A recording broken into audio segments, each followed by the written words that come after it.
Bu gün biz bir ənənəni davam elətdiririk. James Joyce-dan sonra, Marcel Proust-dan sonra, Nabokovdan sonra sən Azərbaycan ədəbiyyatı oxucular üçün çox böyük xidmət göstərməkdə davam edirsən. Məncə Jorge Luis Borges haqqında bugünkü söhbətimiz də öncəkilər kimi maraqlı olacaq. Ümid eləyək.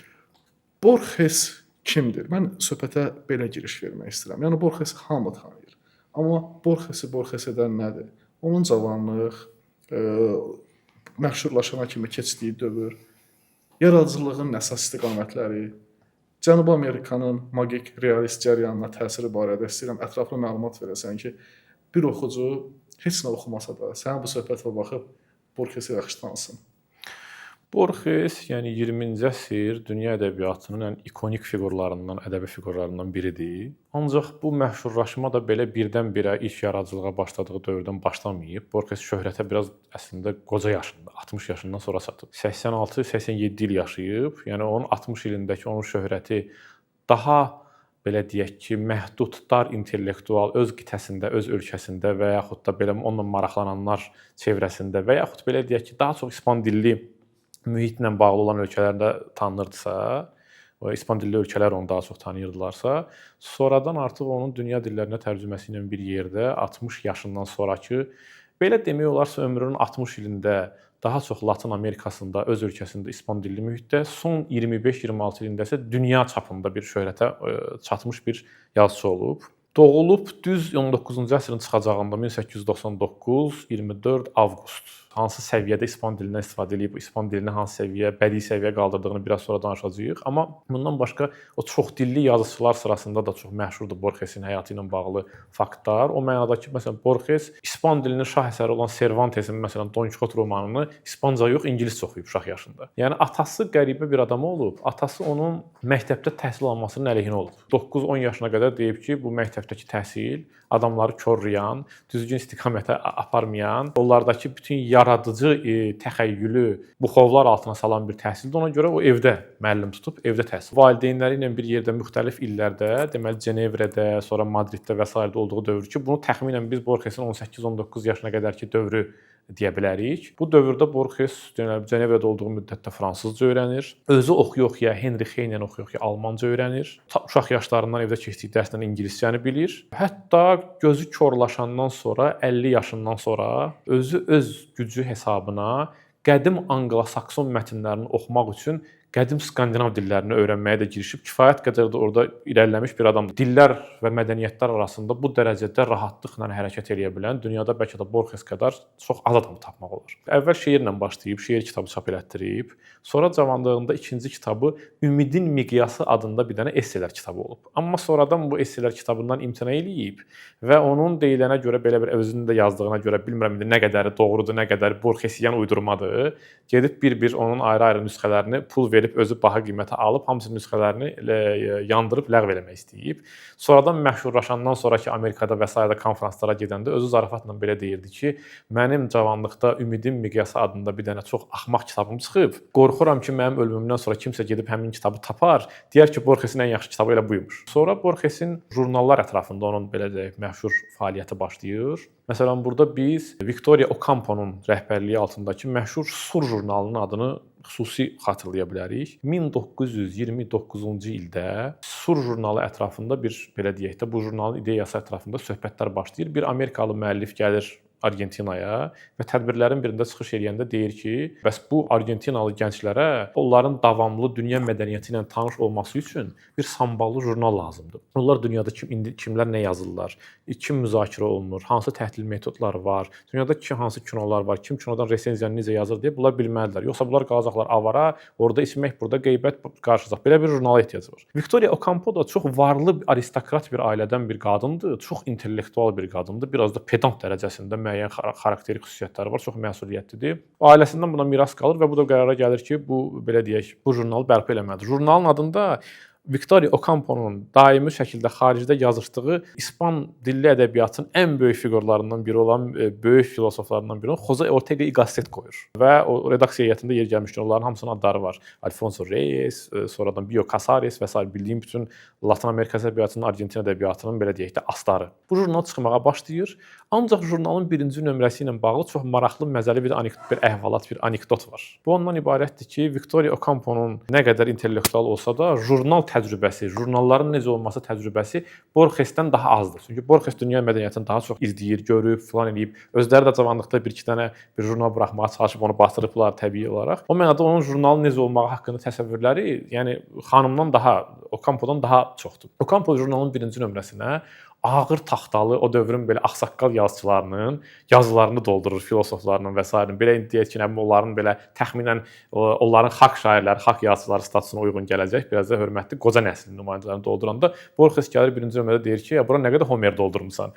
bu qədər ağır Homerlə jurnal buraxmaq olar. Bu jurnalın içərisində biraz zarafat olmalıdır, skeç olmalıdır, karikatura olmalıdır, təhlil olmalıdır, kimdənsə söhbət olmalıdır, yeni çıxan kitablar haqqında resenziyalar olmalıdır. Jurnal onda maraqlı olur. Düz fasilələrlə 49 il Borgesin adı jurnalın redaksiyasında qalacaq və Borges fasilələrlə o jurnal çünki bəzən aylıq çıxıb, bəzən 3 aylıq çıxıb, sonra bəzən fasilələrlə məcbur olub ildə 12 dəfə antologiya kimi buraxsınlar və s. Amma düz 49 il Borges həmin jurnalın redaksiyasında qalmaqla Latin Amerikası, xüsusilə Argentin ədəbiyyatına böyük təsir edib. O məşhur bildiyimiz məşhur hekayələr yoxdur ki, sonradan Borgesin adı ilə hallanır, məşhur esselər. Onlar hamısı ilk dəfə Sur jurnalında çıxıblar. İstəyirəm qismət ikinci sualı onun fəaliyyətinin, yaradıcılığının əsas istiqamətlərindən danışasan.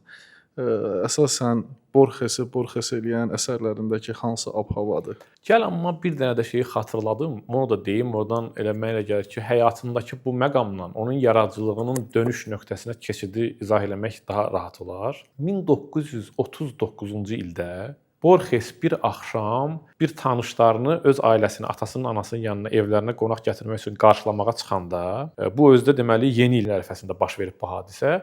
Qaydanda elə bil ki, bir dənə pəncərənin görmədən açıq qalmış sivri ucuna başı dəyir. Möhkəm bir qanaxma baş verir. Elə əvvəl aparırlar belə xəstəxanaya yüngülvari tikiş qoymağa. 1-2 gündən sonra onun halı pisləşməyə başlayır, qızdırması, hərarəti yuxarı hədd dərəcəyə qalxır. Məlum olur ki, iltihablanıb və belə deyək də yarım koma vəziyyətində, hətta nitqində də belə artıq danışa bilməyəndə Borgesi xəstəxanaya qoyurlar. Və bu xəstəxanada olduğu müddət yeri gəlmişkən bu esseni anası yazıb. Anasının deməli Georgie adında essesi var. Çünki evdə ona Georgie deyirdilər. Georgie Jorge'nin ingiliscələşdirilmiş variantıdır. Biraz belə ailəsində ingilis qanı da var ata tərəfdən. Orada Borges haqqında xatirələrini anasının adı Leonor olub. Georgie adında essesində yazır. Deməli orada vəziyyəti pisləşir və bir neçə gün belə pis vəziyyətdə hərarət və burada bir Borges qəribə bir qara basmalar və s. də görür və çox ciddi şok keçirdir. Hətta şokla bağlı anası deyir ki, dedi ki, mənə kitab oxu. Və kitab da deyir Ray Bradbury'nin Mars xronikası, Marslıların səlnaməsi adlı o məşhur əsəridir. Ondan bir parça oxu deyir. Mən parça oxuyandan sonra deyir, o belə göz yaşları ağlaya deyir ki, kifayətdir, artıq hər şey yaxşıdır. Dedim, nə mənada? Deyir, mən ona qulaq asdım, başa düşdüm ki, anlayıram. Anlayıramsa deməli dəli olmamışam, mənə heç nə olmayıb, başım üstümdədir də yəni. Və bundan sonra deyir ki, ondan əvvəl çıxan bütün kitablarının nüsxələrini tapıb yandırmağa başlayır ki, ondan əvvəl Borges Evaristo Carriego və s. adlı kitablar yazırdı. Bu hekayələrdə də nədən bəhs olunurdu?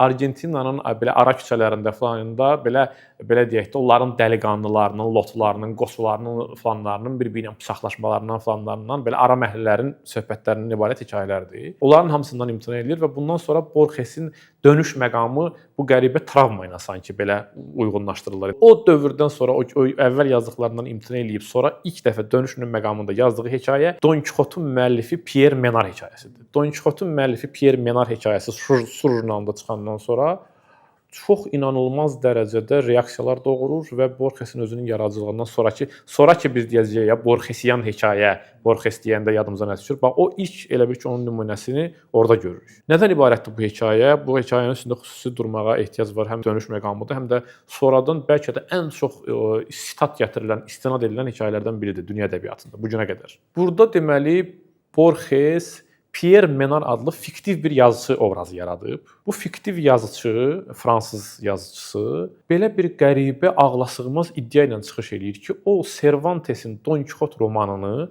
təzədən yazmaq istəyir. Amma bu təzədən yazmağın özündə də qəribə bir iddia var. O onun üzünü kopyasını köçürtmək istəmir. İstəyir ki, onunla birəbir eyni bir roman olsun. Amma bu Pierre Menard'ın romanı olsun. Və Borges təbii ki, burada ensiklopedik, belə deyək də, o akademik formanı da ilk dəfə belə deyək, bədii mətnlərdə bu dərəcədə sıxlıqla intensiv istifadə etməyin bir yolunu açır. Bir siyahı verir hekayənin içərisindəki. Bu əsərləri oxuyandan sonra falan hazırlıqlar görəndən sonra orada cürbəcür belə ensiklopedik mətnlərin, qədim antik filosofların və sairələrin adları var, uzun bir siyahı var. Pierre Menard nəhayət əvvəl-axır Don Quixote-un Cervantesini yazdı, bir abzas verir ancaq. Və abzasları müqayisə edir. Bu Cervantesin abzasıdır. Bu Pierre Menard'ın abzasıdır. Abzas vergülünə, nöqtəsinə, belə hər şeyinə qədər bir eynidir. Heç bir belə nöqtəli vergül fərqi belə yoxdur. Bəs necə olur ki, nöqtəsinə, vergülünə qədər bundan kopya olan mətn Borges-ə görə tamamilə Cervantesin yazdığı Don Quixote-dan fərqlidir. O da parçada təxminən belə bir cümlədən ibarətdir ki, insan tarixin qarşısında nə bilim belə də hansısa bir adi bir varlıqdır, tarix hərəkət edən. Nəsə tarixlə bağlı bir sitatda da belə deyək parçadır. Borges-in iddiası bundan ibarətdir ki, orada sözü gedən tarix və insan Cervantesin vaxtında ayrı tarix və insan idi. Yəni Cervantes onu yazan vaxtda nəzərdə tutulan tarix anlayışı, insanların beynindəki anlayış və insan deyiləndə nəzərdə tutulan anlayış oxucuların və onu şərh edənlərin nəzərində başqa idi deyə Pierre Menard 20-ci əsrdə onu yazanda eyni cümlələr olsa da eyni kontekstdən söhbət getmir. Biz artıq başqa bir insan, onun üzərindən müharibələr keçib, insan haqqında təsəvvürlərimiz dəyişib. Bu eyni sözlər olsa da eyni cür şərh olunmayan bir artıq mətləblərdir, kontekstlərdir. Bu əslində prinsip etibarilə bəzi postmodernist nəzəriyyəçilərə, yazıçılara görə, məsələn, bunlar sırasında John Bartın adını çəkə bilərik, yeri gəlmişkən Umberto Eco'nun da çox sevdiyim mətnlərdən biridir.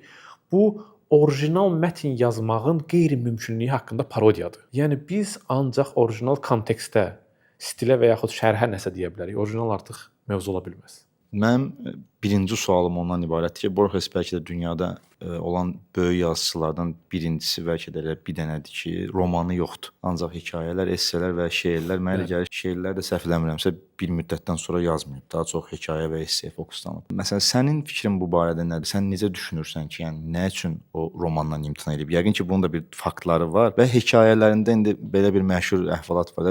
Latın Amerikasında hekayələri ilə inqilab edən Cortazar deyirlər, amma məncə Borges ondan qabaq inqilab edib. Onun hekayələrinin içində məsələn oxuyanda görürsən ki, bəzən elə müəlliflər, elə kitablar var ki, bunlar əslində yoxdur. Amma bunları varmış kimi Borges təqdim edib. Bu barədə biraz ətraflı. Deməli, birincisi özü də bu barədə esselərində var, sonradan Umberto Eco'nun və sairəndə məqalələrində var. Yeri gəlmişkən ədəbiyyata dair kitabı var Umberto Eco'nun. Orada 2 dənə Borges haqqında çox gözəl esse var. Yeri gəlmiş yerin adı belədir ki, Borges və mənim təsirlənmə əndişəm. Necə Umberto Eco bütün Borges ədəbiyyatından təsirlənib əslində onun üstündə qurub ondan bəhs edir. Borges əslində minimalist stilin ustası kimi özünü əvvəldən hesablayıb. Daha qısa, daha birbaşa, yəni ən uzun hekayəsi 10 səhifəni keçməz. Bu qısa mətnlərlə və esselərlə ümumiyyətlə İspan dilli prozaya aydın, rəvan, artıq heç bir cümlənin olmadığı dəbdəbəli barokko üslubundan təmizlənmiş həqiqətləri Borges gətirib. Yəni Borges həddindən artıq təntənəli təsvirləri yerinə intellektual mətləbləri qoymaqla və onu daha birbaşa ifadə eləməklə dərinliyi və belə deyək də yeni bir yol açan adamdır. İkinci təbii səbəbi də onun biraz sonradan gözünün 50 yaşlardan sonra korlaşması ilə bağlıdır ki, Borges özü 20 yaşında artıq bilirdi ki, kor olacaq. Çox qəribə bir şeydir. Çünki onun ata tərəfdən, atasından buna miras qalan bir genetik xəstəlik var. Gözün retinasının arxasının deformasiyalı olmağı. Artıq əvvəldən onun gözündə problemlər yarananda bilirdi ki, əvvəl-axır o da atası kimi gözündə problem olubsa. Ona görə yəni təxminən 30 yaşlarından sonra öz gücünü elə hesablayır ki, daha böyük mətləblərdən yazmayacağı janrlar. Və üçüncüsü, bunun artıq belə deyək ki, onun yaradıcılığındakı kainat və dünya haqqında təsəvvürlərdən çıxardırıq. Şəxsən mən ondan çıxardıram. Borges üçün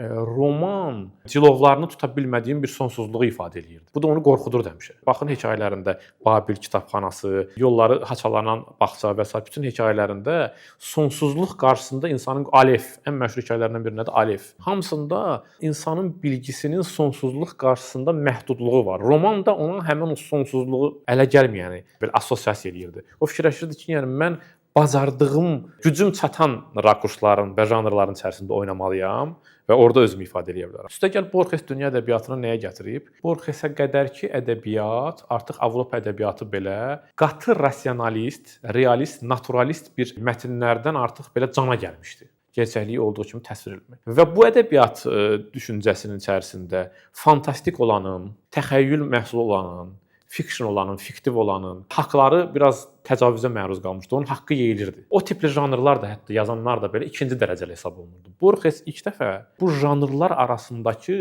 şlaqbaumu, sərhəddi götürür. Bədii mətn içərisinə əvvəllər bu bədii mətndə belə şeylər olmaz deyilənləri daxil eləyir. Akademik mətnləri, ensiklopediyalardan gələn mətnləri, ayaq qeydləri bədii mətn içərisinə daxil olur.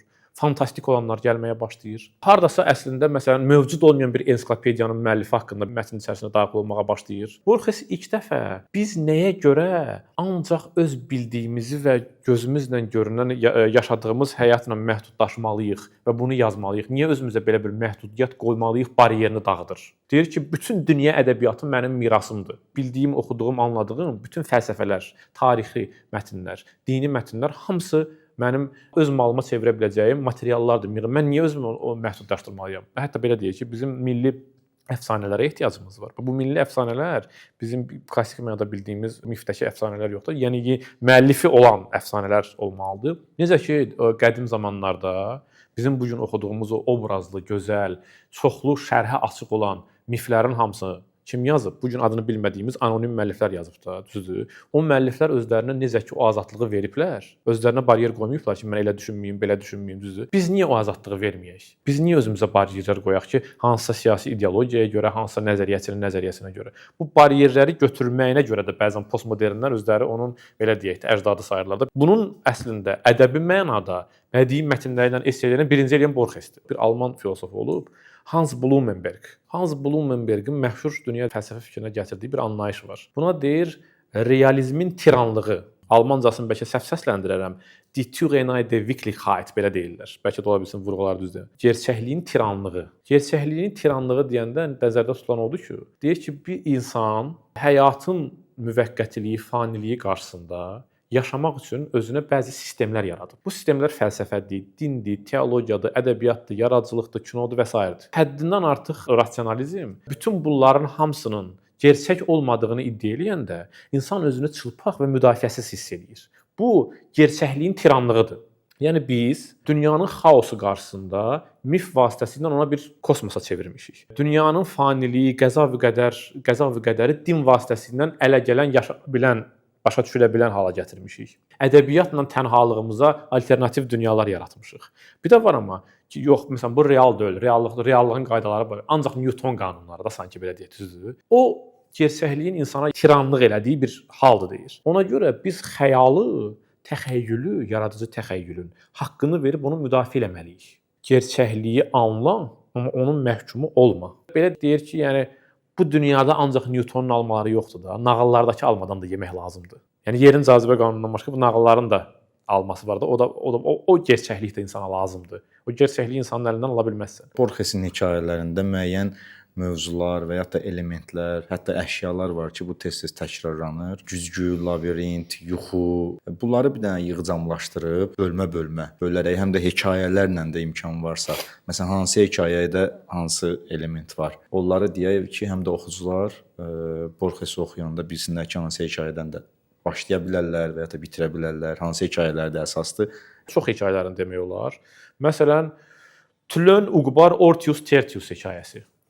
Borgesin ilk hekayəsidir ki, o hekayənin içərisində uydurma bir ensiklopediyadan söhbət gedir. Bu Britannica ensiklopediyasının belə parodiyası kimi bir şeydir həm də. Özdə Borges qəribə bir oyun eləyir. Hekayənin əvvəlində yazır ki, mən dostum Biyo Casares'in, Biyo Casares real adamdır da, dostudur. Oturmuşdum bir gün, ondan söhbət edirdik. O mənə bir dənə ensiklopediya göstərdi ki, o ensiklopediyanın özü 11-ci cildi. 11-ci cildində, nə bilim, ya da 15-ci cildində, bəlkə cildin rəqəmini səhv deyirəm. Uqbar adında bir maddə var, Uqbar adında bir yer var harasa. Uqbar xalqı yeri var. Sonra biz gerçək ensiklopediyanı axtardıq, Britannica'ya da baxdıq, gördük Uqbar bəndi yoxdur. Sonra qəribə şəkildə bir təsadüf nəticəsində mənə bir nəfər, nə bilim, dostumun Braziliyadan göndərdiyi bir zərfin içərisində başqa bir şeydən təzədən onun deməli Uqbar xalqı və Uqbarın içərisində tlönlərlə bağlı bir həqiqətlə, daha detallı bir həqiqətlə rastlaşdıq. Bu da nədən ibarətdir? Belə bir sən demə yeri var. Sonradan məlum hekayə getdikcə bizə məlum olur ki, sən demə hansısa gizli bir cəmiyyət var. Bu gizli cəmiyyət əsrlər boyunca olmayan bir xalq uydurublar. Uqbar adında. Onun da yeri var, tülönlər. Onlara dil yaradıblar, din yaradıblar, onlara metafizika yaradıblar və alternativdir bu bizim gerçəkliyə. Və get-gedə Uqbarların, tülönlərin alternativ gerçəkliyi o qədər ayrı-ayrı yerlərə sızmağa başlayıb ki, bizim gerçəkliyimizin yerinə keçməyə başlayıb. İndi Borges burada hansı ideya ilə oynayır? Əgər bizim indiki bildiyimiz başqa bir dil qaydaları olsaydı, bizim gerçəkliyimiz dəyişərdimi? O Wittgenstein'in məşhur sözü də bizim dil varlığın evidir, hə? Yəni bizi əslində bir xeyli dərəcədə dilimizin necə olması müəyyənləşdirir. Biz dünyanı dilin bu cür formasında, bu cür quruluşda olmağı ilə dərk edirik. Dilin sərhədləri nə qədərdirsə, bizimlə ünsiyyəti qurmağımızın sərhədləri də o qədərdir. Yəni əgər dil dəyişsəydi alternativ formada, gerçəklik də dəyişərdi. Gerçəkliyin şərtiliyi haqqında maraqlı belə deyək ki, bir tezisdən çıxış edir. Yaxud yaddaş Funes hekayəsi. Burada o yaddaş kimlik dediyin mövzuları işləyib. Bir nəfər Funes adında bir dənə adam atdan yıxılır, zədə alır, iflic olur və bu zədə onun tərəfini üzə çıxardır. Bu o gündən etibarən başlayır artıq heç nəyi unutmamağa. Heç nə yadından çıxmır. Hər şey ən xırda detalına, perspektivinə, anına qədər qalır onun yadında. Və Borges bu ideya ilə oynamağa başlayır ki, əslində bilmək, adlandırmaq, şərh eləmək, unutmaq vasitəsilə mümkündür. Məsələn, adam iti görür hekayədə. İti o qədər xırda detallarına qədər, o qədər fərqli perspektivlərdən görür ki, o qədər elə bil ki, o fotoların belə anları olaraq yanaşı düzəlsənə belə, o qədər ayrı-ayrı şeylərdən görmüş olur ki, heç nəyi unutmur da, ona artıq it deyə bilmir. Və Borges deyir ki, yəni əslində biz bəzi şeyləri unutduğumuza görə, bəzi şeylərin üstündən keçdiyimizə görə, ümumiləşdirə bildiyimizə görə bilirik və danışırıq. Yəni unutmaq əslində bir xeyli dərəcədə düşünməyin yollarından biridir. Bilinənin əksinə insan unuda bildiyinə görə düşünür. Əgər unuda bilməsə, düşünmək qabiliyyəti iflic olar. Müasir dövrdə bu hekayəni süni zəka ilə bağlı müzakirələrdə də yaxşı istifadə ediblər də. Süni zəka bütün dataların içərisində depolandığı bir yer deyil. Borgesin tezisi ilə belədir də. Yəni Borges deyir ki, o hələ düşünmək deyil ki, bu deyilləri bir gün düşünəcək. Bütün bilgilərin hamısını bilmək, düşünmək deyil. Əksinə, nələrəsə unutmağın hesabına sən düşünə bilirsən. Nələrsə montaj edirsən, nələrsə atırsan, nəsə yadından çıxır. Nəyisə üstündən atlayırsan, nəyisə arıtlayırsan deyə düşünə bilirsən. Amma süni zəka heç nəyin üstündən keçmir. Orada düşünmə yoxdur. Onda ancaq informasiyaların sonsuz çoxluğu var. Mən hekayələrdən ayırmayacağam sənə. Sadəcə mənim özümün şəxsi bir kiçik bir xahişim var. Babil kitabxanasından da 3-4 kəlmə deyərsən oradakı yazıçının yeni, innovativ təhkiyə, roman, hekayəçilikdə bir yeniliyi var onun Yəni texnikası. Babil kitabxanası da onun ən məşhur deməli hekayələrindən biridir. Yeri gəlmişkən Borges özü naşir olduğu müddətdə Babil kitabxanası adlı bir seriya buraxıb dünyanın məşhur özünün sevdiyi yazıçıları hamısının balaca bir ön sözündən, yəni Kafkanı, Çexovu, Chestertonu və s. də çoxlu yazıçıları, yəni qədim Çin müəlliflərini və s. həmin Babil kitabxanası seriyasında çap edib. O çox məşhur, özdə çox klassik, indiyə qədər məşhur olan onun öz belə deyək, zövqü ilə seçdiyi üz qabıqları da var. Çox məşhurdur. Ümumiyyətlə Borges üçün kitabxana bərabərdir kainat. Kitabxana ilə kainat arasında bir bərabərlik işarəsi var. Ona görə məşhur cümlələrindən biri odur da cənnət o kitabxana kimi bir yer olmalıdır deyir. Ki yeri gəlmişkən özünün həyatından mən sənə kitabxana ilə bağlı bir fakt deyim, sonra bura keçim. Borges əvvəl bələdiyyə kitabxanasında işləyib, sonra da deməli Milli kitabxanada işləyib də Peron hər dəfə də Peron hakimiyyətə gələndə, Juan Peron hərbi xuntası gələndə işdən çıxardıblar ikisində də. Onun bələdiyyə kitabxanasında işlədiyi dövrdə deyir ki, mən bələdiyyə kitabxanasında işlədiyim dövrdə işə təzə düzəlmişdim və gəldim. İşimiz ondan ibarət idi ki, kitabları təsnif eləməli idik, kvalifikasiya. Və mən deyir, birinci gün içərisində 400 kitabı təsnif elədim və iş yoldaşlarımdan biri gəlib mənə dedi ki, yox belə eləmə, onda müdir bizi işdən çıxardacaq da, biz gündə 80-ni, 70-ni eləyirik. Sən çox sürətlə bunu bacarırsan, bu əvvəl-axır problem yaradacaq bizə. Mən də dedim ki, bəs niyə eləyim axı, mənim işim dürüst olmalıyam da, bacardığımın maksimumunu eləməliyəm. Dedilər ki, yox, sən yəni bir gün 80 elə, bir gün 90 elə, heç birimizi işdən çıxartmasınlar. Belə olmaz. Kitablarla necə də möhtəşəm belə professional davranmağının bir faktıdır. Bir dəfə deyir, həmin o bələdiyyənin kitabxanasında qadın oxuculardan birinə qadınların ayaq yolunda təcavüz elədilər. Və deyir, mənim iş yoldaşlarım o qədər adi, axmaq, primitiv, düşük söhbətlər eləməyi sevən, kitabların içində olsa da kitablardan uzaq adamlar idi ki, bu hadisə baş verəndə də dedilər ki, hadisənin səbəbi odur ki, kişilərin tualeti ilə qadınların tualeti yanaşıdır. Gərək yanaşı olmayacaq. Mən deyir, bu o qədər məni ağrıtdı, o qədər əzab verdi ki, necə belə izah edib, bu necə belə banal açıqlama ola bilər də, bayaq açıqlama ola bilər. Üstəgəl bir dəfə də bələdiyyəyə bağlıydıq da, deyir, o bələdiyyə rəhbərliyi ayda bir dəfə maaşımızdan əlavə bizə Paragvay çayı göndərirdi. Və mən hər dəfə deyir, bu miskin belə şeyi Paragvay çayını əlimə götürüb 10 blok o tərəfdəki tramvay stansiyasına gedə-gedə ağlamamaq üçün özümü sıxıb dayanırdım ki, bu nə həyatdır, bu nə şeydir ki, mən yaşayıram. Labir kitabxanası hekayəsi isə kitabxananı bir kainat kimi təsəvvür edən bir deməli hekayədir ki, burada 6 bucaqlı salonlardan ibarət bir kitabxana təsəvvür olunur burada və buradakı kitabxanaçılar bütün buradakı kitabların hamısını şərh edən ana, xilasedici bir kitab axtarırlar. Amma o kitab da yoxdur. Elə bir kitab olmalıdır ki, özündən başqası bütün kitabların hamısını açarı olsun. Bu kitabın qeyri-mümkünlüyü haqqında pritçadır əslində. Pritçə hekayədir bu hekayə. Borges deyir ki, burada bütün kitablar eyni ölçülüdür, səhifələrin sayı hamısının eynidir, eyni nizamdadılar. Amma kombinasiyaların sayı sonsuzdur. Yəni kainat da belədir də, hə? Kainat necədir? Yəni onun fiziki parametrləri dəqiqdir, amma ehtimalların sayı sonsuzdur. Kitab kimi. Yəni kitab bərabərdir kainat kimidir. Üstəgəl burdan bugünkü kvant fizikasında multiverse, paralel kainatlar, multikainat anlayışını da bu hekayə ilə yozurlar ki, yəni ehtimalların sonsuzluğu, versiyaların sonsuzluğunu Borges ilk dəfə burada elə bir ki, belə deyək ki, bir fəlsəfi pritçə sual şəklində əslində təsəvvür eləyib. Qismət, mənim bir sualım var. Düzdür, mükafatlar çox önəmli deyil, amma Nobel mükafatı deyilən bir şey var ki, kimsə Nobel mükafatı alanda bizim gözümüzdə 2 qat dəyərə minir, amma mənim belə ən sevdiyim yazıçıların əksəriyyəti Nobel almayıb. Bunlardan da biri elə Borgesdir, amma bəzi belə deyək də qeybətlər gəzir ortalıqda ki, Borgesin Nobel almamağının səbəbi başqadır. Bununla bağlı bizə qısa bir cavab verərsən sən. Yəni dünya da gözləyirdi, Borges özü də gözləyirdi ki, çünki adı hər dəfə namizəd 10 il namizəd olub da təxminən. Borges də axırı zarafatla artıq bezib axırda belə demişdi ki, hər il mənə Nobel mükafatı verilməməsi İsveç Kral Akademiyasının oyununa çevrilib də, idman oyunu kimi bir şeydir ki, hər il belə staj şeylər nədir onun adı, əmsallar açılır amma vermirlər və s. Yəni belə deyənlər var ki, Borgesdən kəskin siyasi mövqe şeydir. Çünki həmin il bilirsiniz də Borges gözlənilən illərdən birində Soljenitsinə verilib. Argentinada xunta rejimi ilə yəni o deyirlər ki, dəyişən hakimiyyət sən sərt şeylər çıxışlar eləməlisən. Çünki burada siyasi konjunktur. Borges də həmişə bu şeylərə belə məsafəli duran adam idi də və xoşlamırdı şeyləri. Yəni Borges üçün yazıçının ictimai mövqeyindən, ictimai cəsarətindən əlavə mədəni cəsarət olmalıdır. Borges deyirdi ki, yəni bir yazıçı öz sahəsində yazıçıdırsa, o janrın içərisində, o intellektual, formanın içərisində, növün içərisində cəsarətli olmalıdır. Nəinki məsələn digər o biri cəsarət Borges üçün, yəni məsələn bir müxalifətdəki bir partiya liderindən gözlənməli olan şeydir. Yazıçının boynuna bu şeyi qoymağı Borges qəbul eləmirdi. Borges deyirdi ki, mən əgər bir nəsə inqilabi bir şey eləyəcəmsə, bu mətnin inqilabı olmalıdır. Mətnin içərisindəki, yəni özümdən əvvəlki ilə bir şeyi tamam fərqləndirən bir şeyə gəlib çıxmalıyam. Və bu da müəyyən dairələrdə onu həmişə ikinci plana atmalıyam. Yəni bu mənada məsələn tutaq ki, mənim üçün Borges Soljenitsin'dən 1000 yox, 1 milyard dəfə böyük yazıçıdır. Amma Soljenitsin o açıq mövzu, nə bilim də belə yalansız yaşamaq və s. görə daha reaksiya doğurur. Ədəbi dəyərinə görə, yəni mən Borgesin nəinki o dediyimiz yazılardan ümumiyyətlə Nobel mükafatından yuxarı hesab edirəm. Sonra Borges haqqında mənə elə gəlir maraqlı faktlardan birini bir hekayəsi ilə bağlı mən istəyirəm deyim. Umberto Eco'nun qəribə bir iddiası var bu hekayə ilə bağlı. Bu onu məşhurlaşdıran Yolları Haçalanan Bağça adında bayaq adını çəkdiyimiz hekayədir. Hekayə deməli Yunsun adında Çinli bir casusun fəaliyyətindən bəhs eləyir ki, orada Steven Albert adında bir dənə adam var. O Yunsunun babası olmuş bir adamı araşdırır. Bu casusun babası olub, o babası bir labirint roman yazmaq istəyib.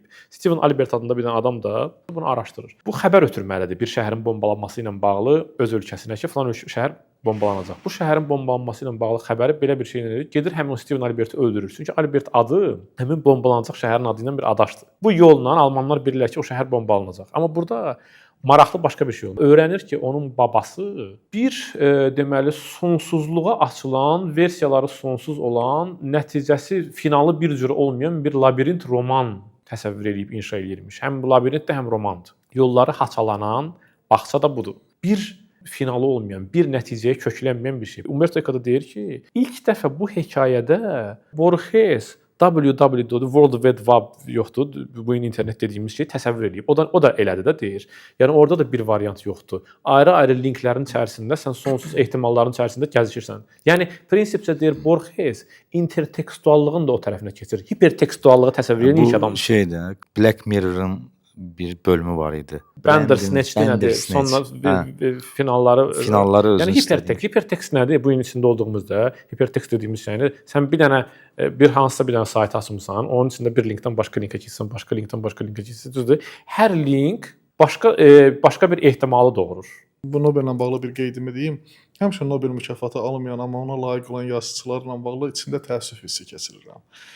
Səninlə bağlı bu barədə çox danışmışıq. Sən əslində heç bir mükafatın, heç bir atsanın və yaxud kənardan verilən hansı bir konkret bir dövlət laureatının yazıçı yaradıcılığına verilən qiymət olmadığını düşünürsən. Amma mən Kunderaya, Tolstoya, nə bilim, Versələr yaxşı olar, vermirlər özləri bilərlər. Mükafat yox idi, Nobel mükafatı yox idi, yazıçılar roman yazmırdılar. Düzdür. Və məsələn Borgeslə bağlı dediyin məsələ düşünməyə əsas verir. Hansı məqamlara görə alınmayıb. Qismət Borges bilirik ki, bax indi dediyin yenilikləri ilə dahiyana yazıçı kimi bir çox Cənubi Amerika yazıçılarının yaradıcılığına mühüm təsir edib. Konkret faktlarla hansı nəsil yazıçıların yaradıcılığında mühüm rol oynadı Borges?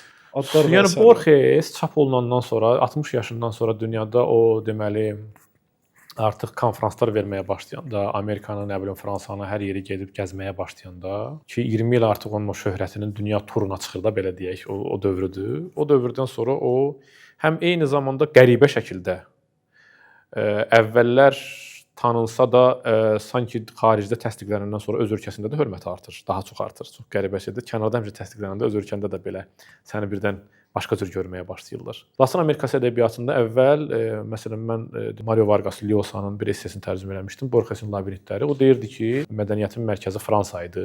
Mədəni bütün hadisələr orada baş verirdi və orada da Sartre var idi və hamı Sartre'ın o belə deyək, daha ideoloji söz əməldir və s. deyilən ədəbiyyatı ilə biz belə hətta belə deyək ki, zəhərlənmişdik. O dövrdə deyir Borges bizim üçün Sartre'ın olmadığı hər şeyi ifadə eləyirdi. Tam əks mövqeyini ifadə eləyirdi, amma gizlindən gizliyə də hamımız altdan-alta da onun çıxan kitablarını, jurnallarda çıxan məqalələrini elə bir ki, heç kimin bilmədiyi bir günah kimi oxuyub ondan həzz alırdıq. Elə bir günah idi ki, o günahın üzə çıxmağını istəmirsən sanki. Amma sonradan deyir başa düşdük ki, Borgesin yəni yaratdıqları, açdıqları yol bədii ədəbiyyatın özünün fiction dediyimiz o bugün dünyada fiction dediyimiz şeyin nə qədər ən belə yüksək nümunələridir və biz özümüzə qoyduğumuz baryerlərdə bu adam nə qədər də belə o qədər də vecin almadan onları rahatlıqla dağıda bilir. İnanılmaz dərəcədə İspan dilində belə hətta deyilənə görə Cervantesdən, Quevedo'dan, Gongora'dan sonra ən yüksək üslubla, mükəmməl üslubla yazan Borgesdir. Borges bizi öz məişətimizə, əyalətimizə məhkum olmaqdan xilas edən bir adamdır. Borges vasitəsilə biz gördük ki,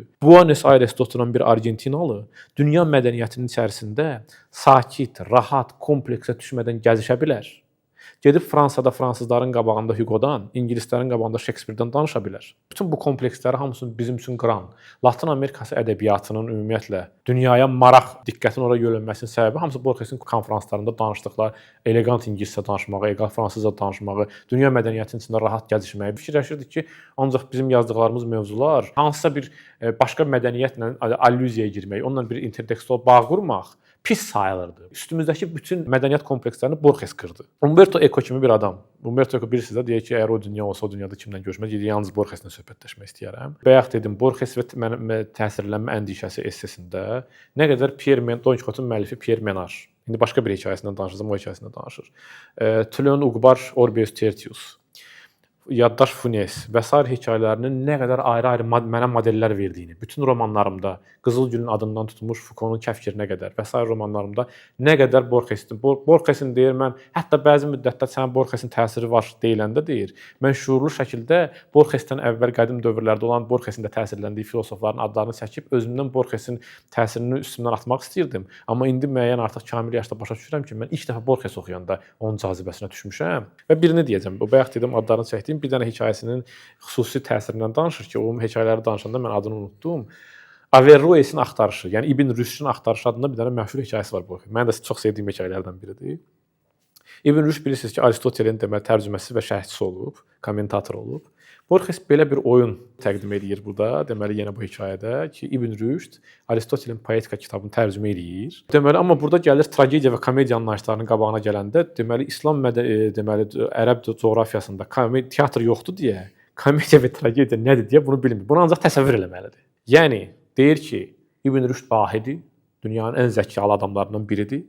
Amma sən heç vaxt sənin mədəniyyətində olmayan bir şeyi şərh edəm. Yəni insan nə qədər bilir bilsin, nə qədər oxuyur oxusun, hələ təcrübədən keçirmədiyi bir şey haqqında onun bütün dedikləri ehtimaldır. Yəni bizim bu dünyanın sonsuzluğu, yəni sonsuzluq temasına gəlir. Sonsuzluğa qarşısında nə qədər oxuyuruq, onu birbaşa təcrübədən keçirmirik deyə, onun haqqında dediklərimiz ancaq ehtimallardır və çox güman ki, səhvdir. Və yaxud tarixdə sənin hələ yaşamadığın vaxtlarda eramızdan əvvəl haqqında nəsə bir şey danışırsan. Onun haqqında bir şərh verirsən. Onu birbaşa təcrübədən keçirmə. Onun haqqında dediklərin heç vaxt 100% düz ola bilməz. Ehtimaldır. Əla, sonuncu sualı verək və bu suala da əslində mən çox istərdim ki, qısa, konkret cavab verək. Borges oxunmayan və ya da ki, oxumaq istəyən, oxumağa başlamaq istəyən və bəlkə də elə oxuyan oxucu üçün 5, 10, 15, 20 necə demək istəyirsiniz hekayəsindən, amma ki, konkret adlarla desən daha yaxşı. Bax, Tülön Uqbar Arbeus Titus 1. Yolları haçalanan bağça 2. Yaddaş Funes 3. Don Quixote'un müəllifi Pierre Menard 4. Qum kitabı 5. Averroes'un axtarışı 6. Alef 7. Brody hesabatı 9. Araya girən 10. Borges və mən 11. Yəni davam edə bilərəm. Mən çox məsələn Qum kitabı mənə elə gəlir ki, mən unudulmaz hekayələr. Mən birinci il onun Qum kitabını oxumuşam, amma onun rus dilində Qum kitabı adında bir kitab vardı. Latın Amerikası müəlliflərinin hekayələri. Orada hamı vardı, nə? Yaxud məsələn Paralelselsin Qızıl Gülü. Paracelsin Qızıl Gülü. Təşəkkür edirik İsmət. Çox sağ ol. Minnətdarıq sənə. Xeyli danışmısan Borges haqqında. İndi bunu montaj eləmək lazımdır. Ümid eləyirəm ki, Borges haqqında artıq oxucu kütləsinin daha geniş məlumat olacaq sənin sayəndə.